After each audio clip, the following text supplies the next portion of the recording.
Hey folks, before we get into this video, give me a quick second for this. This is the Right Car Solutions silicone license plate frame. It's silicone. The patented design is simple to install. You just wrap it around the plate, very easy. It's legal in all 50 states. And because it's silicone, it won't rust, it won't rattle. In fact, it might reduce the rattles that are already there, like when you slam your trunk or if you hit that base, if you happen to have like two 12s in the trunk or something.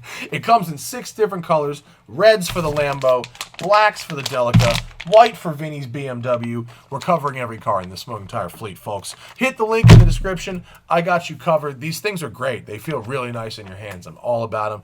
I got the best price for you. Thank you for your time. Now enjoy this video.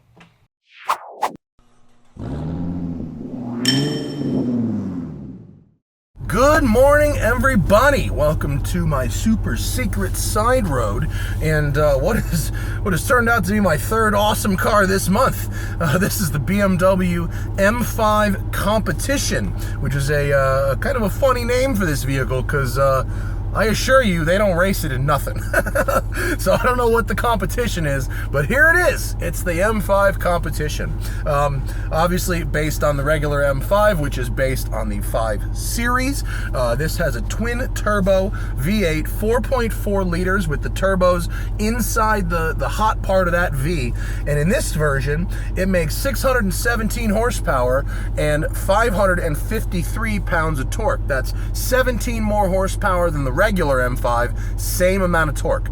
It weighs 4,276 pounds, so it is a mild porker. However, despite that, with the all-wheel drive system that this car has, selectable, meaning you can turn it off, 0 to 60 in 2.8, quarter miles deep in the 11s, and a top speed limited to 165, but really, you know, that means you're going like 200 miles an hour. The competition package also gives you a 26-pound weight savings over the regular M5. Chalk that up to carbon fiber roof and some more little small details. 10% stiffer springs, better anti-roll bars, recalibrated adaptive shocks, and then this one has the optional carbon ceramic brakes, which are 15.8 front and 15.0 rear. They are big because this car is heavy. Now, about the driving. Let's go.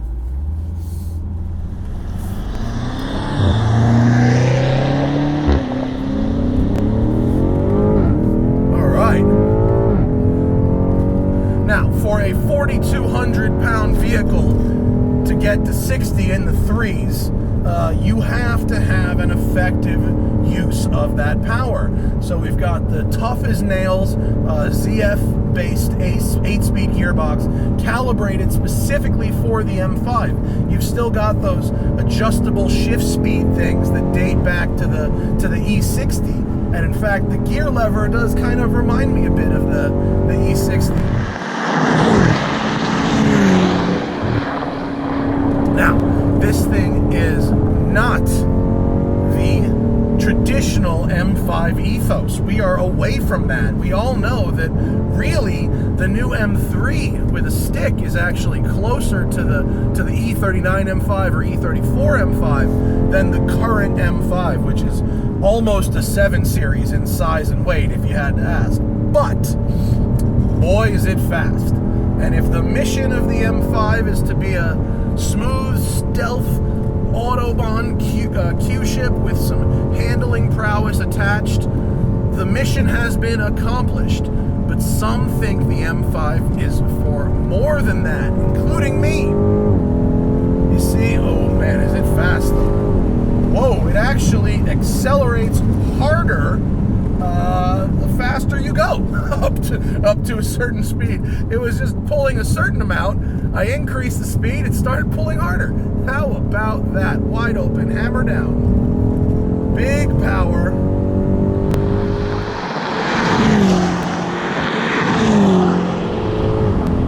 But do you guys hear that? Like wow, that's a big number, but it delivers it in an extremely clinical fashion.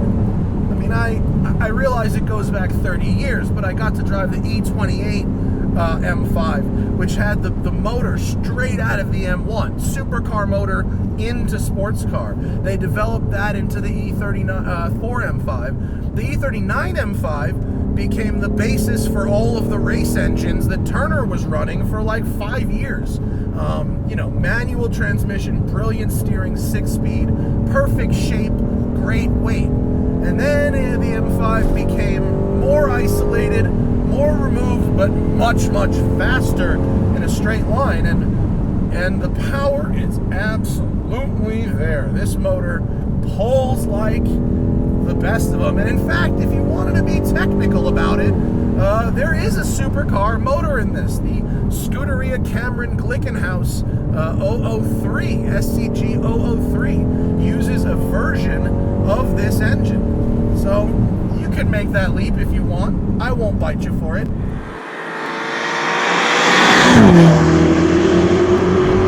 On these big open spaces, this is where the M5 really shines. You've got a 275/20 Pirelli P0 in the front and a 285/20 in the back.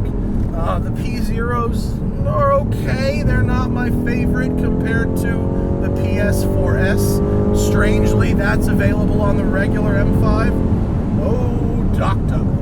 Making real good use of these brakes. The steering is electric, and it is very sharp and very direct, as many of these sporty electric systems are right now. But it does lack some feel. I mean, there's really almost none. I mean, on the one hand, I can appreciate the isolation from the bumps and how direct the point and squirt nature is.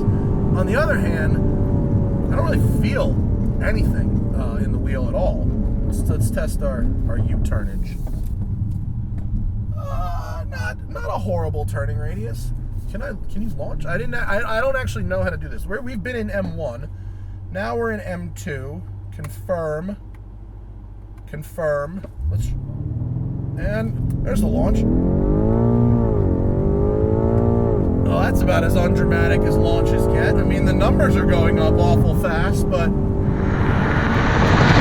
yeah. As fast as this car is, and it is extremely fast, and as comfortable it is extremely comfortable. I have to compliment BMW because the last M5 I drove, the F10 M5, which I drove on this street, actually, was incredibly bumpy and choppy, and in the comfort shock mode, they have really made the ride quite excellent. Normally these front engine sports sedans have to have a brutal ride, but the comfort shock setting is quite good on this one. That's a big yump there. That one upsets a lot of chassis. Right now we're in M2, which I have customized. BMW has these lovely little red toggle buttons on the steering wheel, so you can preset your M1 and your M2. So it starts off in a default, comfort, whatever, commute to work mode. M1 puts for me anyway, puts the powertrain into a sporty setting while leaving the shocks soft. And then M2 goes, full bonsai gonzo. And even for that, we don't use the sportiest shock because it's too stiff.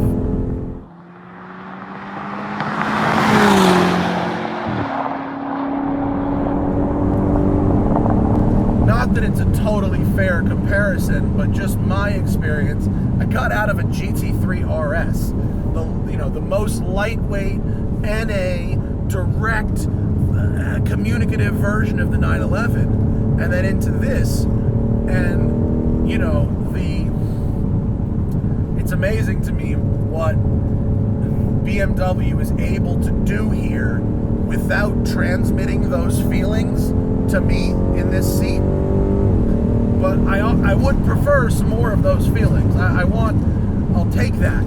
This is an M5. It's $130,000. It's the M5 Competition, no less. I understand that electric power steering is part of the efficiency plan.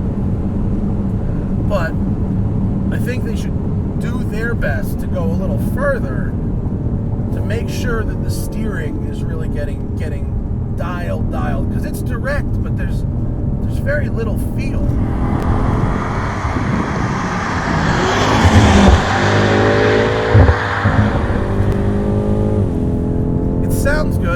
terms of sound in these 4-liter V8 twin turbos, the Audi sounds the worst. The BMW's the middle. Mercedes sounds the best. And I think we could probably tie Lamborghini's use of the Panamera V8 with Mercedes. Although in the Panamera, it's not quite as lively as it is in the Mercedes. In part because in the really fast Panameras, you have that hybrid system to back it up. Now, we're going to dive back down into the canyon right now where it gets a little tighter, and it's not going to be all about horsepower, it's going to be about handling.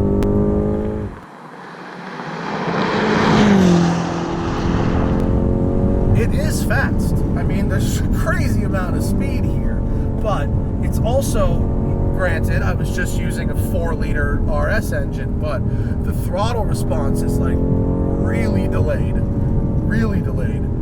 and it's pretty laggy below like 3, which if you're in manual mode, you got to keep the revs up high, which it doesn't really seem like it's in the car's nature to do. These twin turbo motors want to give you all the torque, and that's sort of in the mid-range punch. It doesn't feel like it wants to spend its whole life up above 5,000 or 6,000 RPM. Here's how you know it doesn't sound great. I'm not gonna film a just the noise video with this, because you just don't get much noise.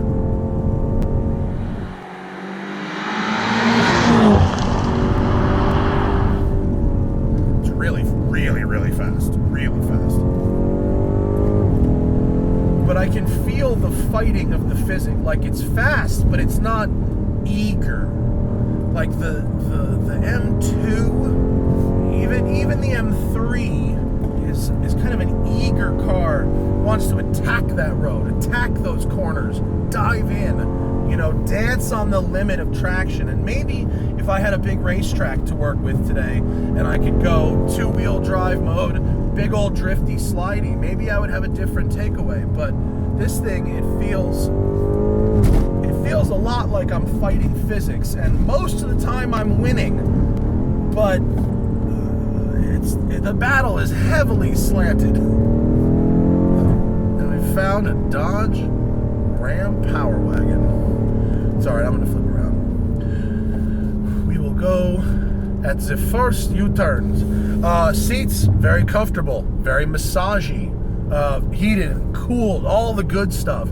It's a great road tripper. Front seat, back seat's got a bunch of room, huge trunk.